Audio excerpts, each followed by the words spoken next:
Vous acceptez le sacrifice. Tenez-vous sur vos pieds et répondez avec moi. Gardez-vous!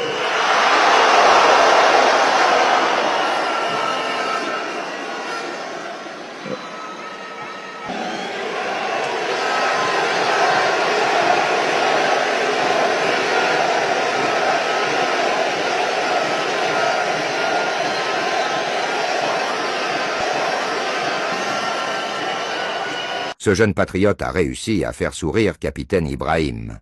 Mais la suite de son discours est intéressante pour toute la jeunesse africaine. Dans 50 ans, on sera en 2074. Et en 2074, la plupart des jeunes dans cette salle auront entre 70 et 80 ans minimum. Je vais vous dire ce qui se passe entre 70 et 80 ans. À 70-80 ans, on a beaucoup de temps à revendre. On n'a plus beaucoup de choses à faire de janvier à décembre. À 70-80 ans, on réunit les petits-enfants. On les fait asseoir pour raconter sa jeunesse d'antan. Et c'est là qu'on parle de ses exploits. On parle de ses réalisations. C'est là qu'on parle de ses combats et de ses victoires engrangées. C'est là qu'on dit, à notre époque, l'époque du capitaine Traoré, les impérialistes ont voulu essayer...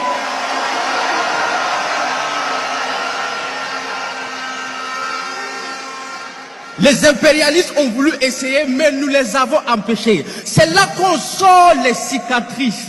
On montre les preuves du combat. C'est là qu'on devient un héros karatéka devant un public d'enfants. Parce qu'à 70-80 ans, on a du temps à revendre. On devient un ancien combattant qui compte les mythes et les légendes.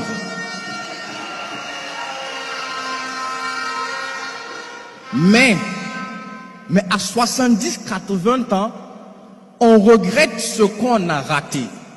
On se rend compte qu'on s'est fait avoir par la plus grosse arnaque du temps. La plus grosse arnaque du siècle, ce n'est pas de dévaliser un pays, mais de faire croire à un jeune qu'il a du temps devant lui. Un jeune n'a pas de temps. Le temps, c'est pour les anciens. C'est à 70-80 ans qu'on a du temps à revendre, parce qu'on a peu de choses à faire de janvier à décembre. Alors j'entends dire, profite de ta jeunesse, parce qu'on ne vit qu'une seule fois. Mensonge et arnaque, on ne meurt qu'une seule fois, on vit tous les jours. Je les entends dire, ne te mets pas de pression, tu as du temps pour t'en sortir. Mensonge et arnaque.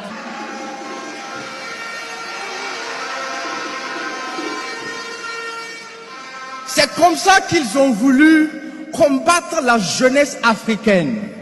Les feuilletons à la con, la cigarette et la drogue, le sexe et l'alcool, les réseaux sociaux et leur prostitution, les jeux et l'abrutissement des mentalités n'ont qu'une seule raison et un seul objectif, vous faire perdre du temps, un temps que vous n'avez même pas.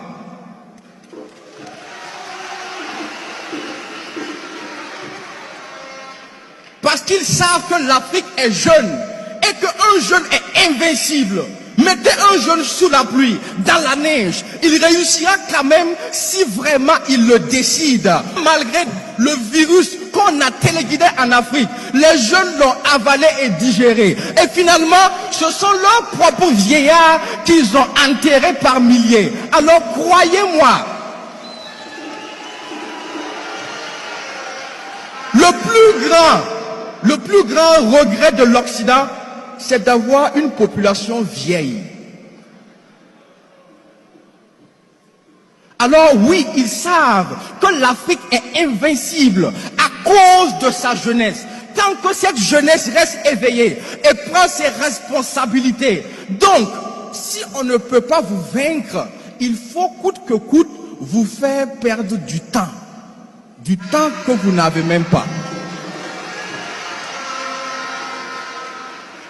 D'ailleurs, dis-moi un peu, comment tu fais pour avoir du temps pendant qu'on appelle ton pays pays pauvre? Comment tu fais pour avoir du temps pendant que ton sous-sol est exploité, pendant que l'Afrique est assistée presque à tous les niveaux, comment tu fais pour avoir du temps en pleine reconquête de la souveraineté alimentaire, pendant que les champs chôment au village par manque de bras valides? Comment tu fais pour avoir du temps en pleine lutte contre le terrorisme, pendant que même les anciens s'enrôlent pour être défenseurs de la patrie? Comment tu fais pour avoir du temps si les gens travaillent le jour et la nuit deviennent des veilleurs qu'on appelle Waïnia? Comment tu fais pour avoir du temps?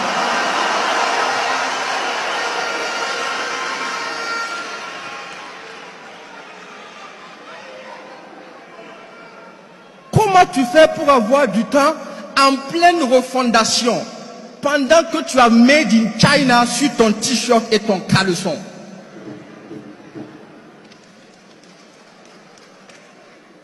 C'est vrai que la jeunesse africaine a longtemps souffert, mais elle n'a pas souffert